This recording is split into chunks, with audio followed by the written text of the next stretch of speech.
ゾイド図鑑を見てるんやけど、カニって超小型サイズのゾイドなん？なんだよ急に。そうだよ。僕は超小型ゾイドだよ。嘘つけや。どう見ても小型ゾイドや、中型ゼンマイゾイドのサイズじゃろう。それにキャップは大型ゾイドのキャップつけてるしな。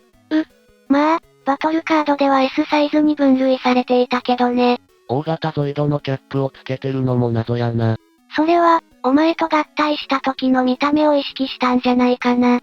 それにカニのハサミといえば、パワーがあるイメージが強いから、大型ゾイドのキャップをつけることで、力強さを表現しているのかもね。確かにな。大型ゾイドのキャップは色々なゾイドに取り付けられていて、アイアンコングやデスステンガーにもついてるからな。そうだね。大型ゾイドのキャップと合わせて、色々なゾイドに汎用的に使用されている、ゾイドの共通規格としては、レッドホーンのモーターボックスがあるかもね。ほう。レッドホーンのモーターボックスは、サーベルタイガーなど大型ゾイドはもちろん、ギルベイダーのような超大型ゾイド、第2期ゾイドのライガーゼロでも採用されているからね。キャップと合わせてすごい汎用性やね。そうそう、レッドホーン先輩は、多くのゾイドの基礎になっているゾイドなんだよ。なんだかやられ役のイメージが強かったけど、そんなにすごいゾイドだったんやね。よし、それじゃ今回はレッドホーンについて語っていこうか。よろしく頼むで。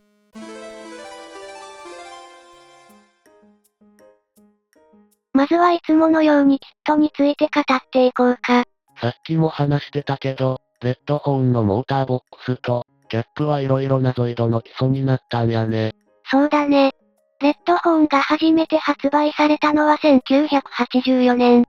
それまで発売されていたゾイドは、トミーのアメリカ法人、トミーコーポレーションが企画していたメカボニカの有用やアレンジだったんだ。メカボニカといえば、骨ゾイドやね。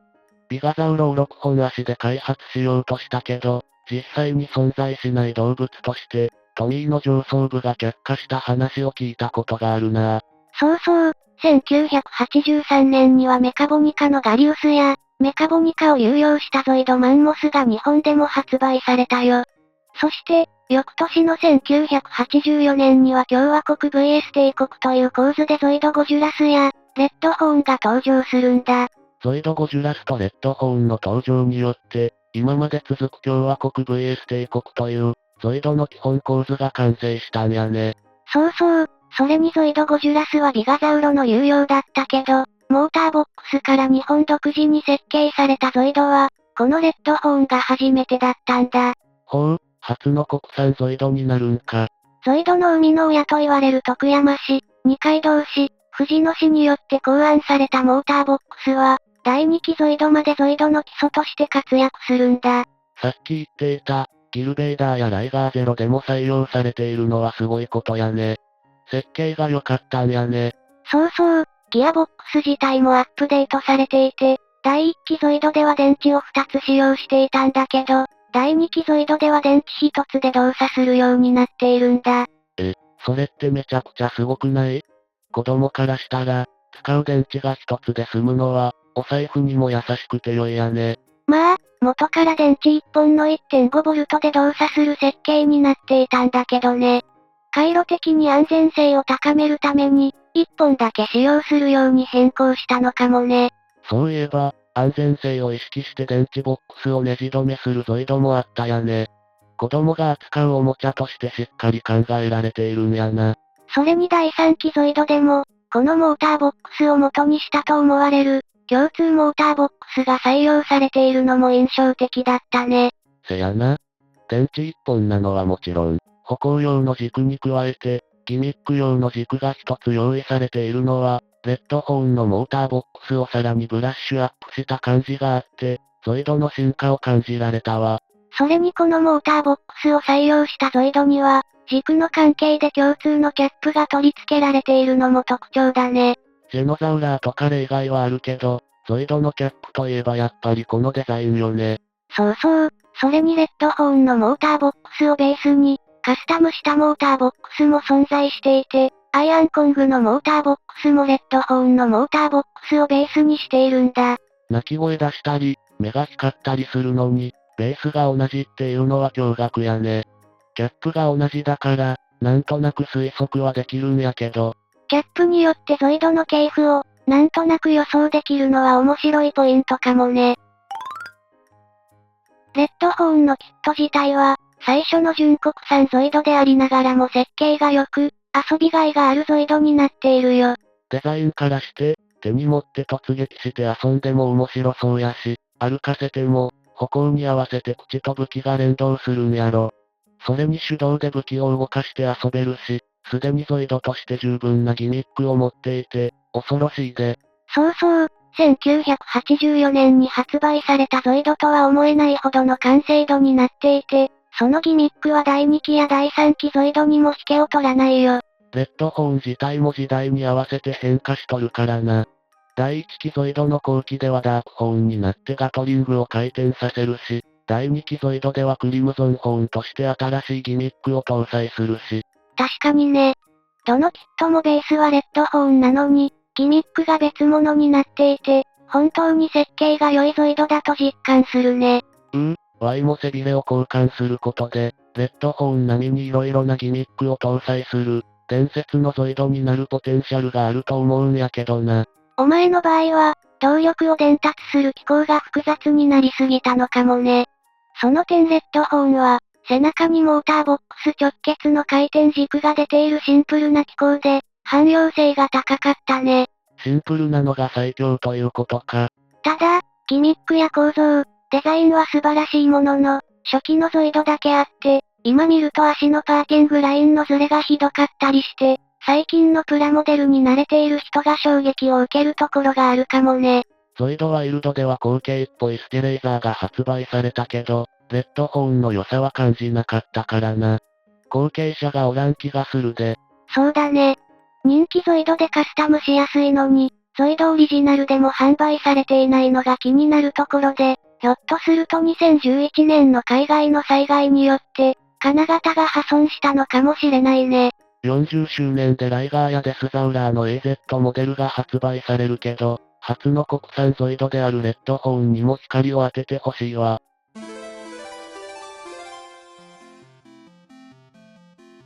次はバトストでの活躍を見ていこうか。なんだかやられ役で、シールドライガーにボコされたり、ウルトラキャノンで吹っ飛んでるイメージしかないな。まあね。レッドホーンはゴジュラスと同期だったりして、なかなか活躍する機会に恵まれなかったゾイドなんだ。第1期ゾイドのバトストでは、どんな活躍をしていたのん？第1期ゾイドのバトストでは、我らがゼネバス帝国が開発した大型ゾイドとして活躍。もともとはおとなしい性格で、戦争の初期から野生体を改造したタイプが運用されていたよ。ほう、これが初期のレッドホーンなんやね。この頃から動く要塞の異名にふさわしい、重武装っぷりやね。その後は地球人の乗る宇宙船が惑星 G に不時着。地球人の兵器技術をもとに改修が施されて、僕らの知っているレッドホーンとしてロールアウトするよ。この重装甲と武器があれば、当時の共和国ゾイドのビガザウロや、ゾイドマンモスを圧倒できそうやね。そうそう、実際にレッドホーンはビガザウロに対して10倍、ゾイドマンモスには3倍の戦力差をつける、圧倒的な高性能機だったんだ。最強やん。ところがゾイドゴジュラス相手だと、逆に3倍の戦力差をつけられて、ゾイドゴジュラスと戦う時には集団で取り囲んだり、傷口に高圧濃硫酸噴射砲を撃ち込んだり、なんとかしてゾイドゴジュラスを抑え込もうとしていたんだ。当時の反則動画を見ていると、レッドホーン先輩が頑張っている姿に泣けてくるで。実写やアニメでもゾイドゴジュラスと戦うことが多く、やられ役であるものの、ゾイドブームの火付け役として、当時の子供たちに強烈なインパクトを残したよ。やっぱりゴジュラスは厄介なゾイドやで。それにゴジュラスに対抗するために、カスタムされていたのも印象的で、ゾイドの改造文化の火付け役とも言えるね。おう、レッドホーンの改造ゾイドって、独特なものが多い気がしたけど、ゾイドゴジュラスに対抗するための改造やったんやね。まあね。その後は本格的なゾイドゴジュラスの対抗機となる、アイアンコングが登場することになるけど、バランスの良さや拡張性の高さから、多くの帝国パイロットに愛用されて、大型ゾイドでは最多の生産数になっているよ。どのくらいの生産数なん？配備された記録を見ると、3500機みたい。ちなみにゾイド5ジュラスは70機、シールドライガーが1000機との記録があるよ。地球の戦闘機で言うと、F16 が5000機以上生産されているけど、そのくらいの数のレッドホーンが配備された惑星 G はすごすぎやで。レッドホーンは大型ゾイドでは弱い方だけど、生産数の多さからあらゆる戦場に出没して、共和国としてはレッドホーン用にそれなりの戦力を用意しないといけないから、厄介なゾイドだったかもね。バトルストーリーでは、シールドライガーやディバイソンなど高性能な大型ゾイドの登場に加えて、本来であれば圧倒できるはずのゾイドマンモスやゴルドスにバスターキャノンが搭載されることで、活躍の場を徐々に減らしていき、帝国ゾイドの主役はアイアンコングデスザウラーと移り変わっていくよ。時代の流れやね。でも再び活躍する機会に3回も恵まれるんだ。ほう。1回目が暗黒軍によって回収されたダークホーンの登場。暗黒大陸特有の鉱物、ディオハリコンによって機体性能が大幅に向上し、格闘戦ではマッドサンダーを圧倒する活躍を見せるんだ。デスザウラーの天敵を、レッドホーンの派生機体が撃破するとか熱すぎじゃろう。これはカスタムマッドサンダーで攻撃力や防御力は本家よりも低かったんだろうけど。それにガトリングがあるじゃろう。ガトリングはロマンやで。背中に装備したハイブリッドバルカンは、中型ゾイドを正面から2体同時に貫通する威力を持っていて、とんでもない強さになっているよ。歩行と連動して、ガトリングに力を貯めてから、一気に解放するのも良かったよな。レッドホーンの作りの良さと、スプリングを使ってガトリングを回すという、トミーのアイディアの勝利だね。2回目の活躍が惑星 G に月の破片が降り注いだ、グランドカタストロフ以降に登場したクリムゾンホーンだよ。惑星 G の大災害の一つやね。その後もジェネシスに繋がるっぽい二つ目と、惑星が滅ぶゾイドワイルドの大異変があるけど、1回目の大異変では、大陸が割れ、多くのゾイドが死滅。磁気嵐によって生き残ったゾイドも、行動不能になる大変な災害だったけど、この特殊条件下で活動できる数少ないゾイドがクリムゾンホーンなんだ。すごい技術力やね。開発したのは暗黒軍なん。そうだよ。暗黒軍がキングゴジュラスに搭載されていた、地球人のオーバーテクノロジーを一部解析して導入しているんだ。キングゴジュラスやって？そうそう、最強ゾイドキングゴジュラスの技術を応用することで、驚異的な戦闘能力を誇るんだ。特徴的なフリルは全てが家電粒子砲で、変更が可能で家電粒子砲を曲げながら発射が可能。家電粒子砲装備してるんか？背中には16門の砲塔を装備して、当時の小型ゾイドを圧倒的な火力で制圧することが可能。さらに増えた重量はキングゴジュラスと同様の重力コントローラーで搭載することで、機敏な機動力を発揮するよ。ダークホーンを超える化け物やんけ。なんでクリムゾンホーンが量産されなかったんや？それは、磁気嵐が収まったからだね。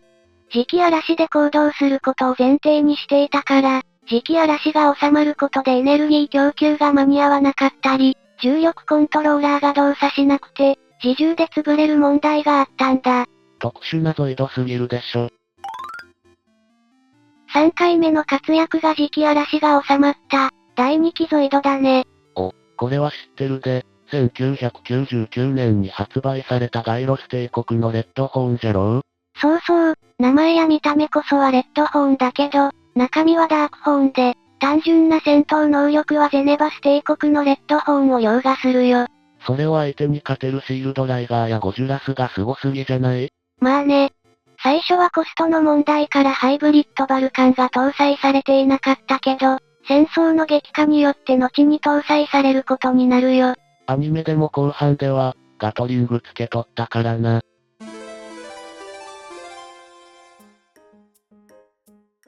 そうだね。レッドホーンはアニメでももちろん登場して、最初はロッソの愛機として活躍するよ。この頃は、シールドライガーやコマンドウルフの攻撃を弾いたりして、強いゾイド感があったんやけどな。いや、その後もシュバルツ少佐の愛機として登場したり、何よりもレイブンが登場して活躍したりと、やられ役でありながらちゃんと見どころがある、書かれ方をしていたよ。確かにな。スラッシュゼロでもハリーや、アルタイルが登場してたしな。ゾイドヒューザーズでもガトリングカスタムが登場して、ゾイドを知っている人でレッドホーンを知らない人を探すのが、難しいくらいじゃないかな。ゾイドヒューザーズの箱絵は詐欺っぽかったけどな。でもゾイドジェネシスでは、恐竜型ゾイドがバイオゾイドに置き換わっていたから、レッドホーンは出なかったんかな。そんなことないよ。ジェネシスと同じ世界観を描いた、ゾイドジェネレーションズではレッドホーンボーンが登場しているんだ。マジか。ゾイドワイルドでも後輩っぽいスケレイザーがおるし、実質、解禁賞なんかな。まあね。先に述べた通り、大型ゾイドで最大の生産数を誇っているから、コマンドウルフやモルガと並ぶくらい、色々なところで活躍しているのかもね。スピノサウルスも、これから解禁賞を目指したいで。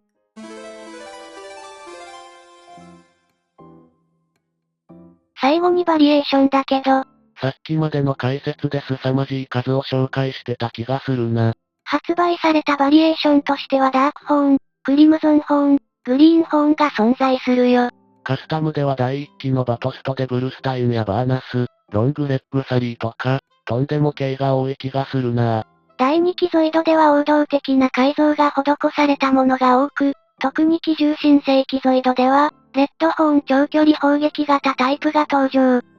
これは小学生の時に見て燃えた改造やね。あとはレールガン装備も良かったな。そうだね。レールガンは天敵であるシールドライガーを撃破したり、一発撃つと1日冷却が必要だったりと、レッドホーンの活躍の中でも特に印象的なカスタムで、ワンフェスでガレージキットが販売されるほどだったよ。これ、一問一発に全てをかけるロマン武装やで。他にもバーサークヒューラーの開発の原型となったサンダーホーンも存在。これはデスザウラーの天敵だったマッドサンダーのマグネーザーの実験機やろ。トリケラトプスっぽい武装配置がかっこいいな。他にもグリーンホーンはアタックブースターを装備したグリーンホーン AB が存在したり、ゼネバス皇帝仕様が存在するんだ。レッドホーンのバリエーションだけで、HMM ゾイドは数年は持たせられそうな気がするな。圧倒的な数のバリエーションとメディア露出から、レッドホーンの人気の高さがわかるね。根強い人気があるのも、納得のデザインやからね。活躍こそは目立たないものの、逆にその渋さが魅力の一つなのかもしれんな。そうだね。何よりも初の純国産ゾイドで、多くのゾイドのベースとなっているのは、今後もゾイドの歴史を語る上では欠かせないゾイドと言えるね。Y のキャップもレッドホーン先輩と同じタイプなんやけど、Y のモーターボックスも先輩のがベースになっているんかな？さあ、僕は分解したことがないからわからないな。視聴者の意見を求むで。今回はこのくらいで、ご視聴ありがとうございました。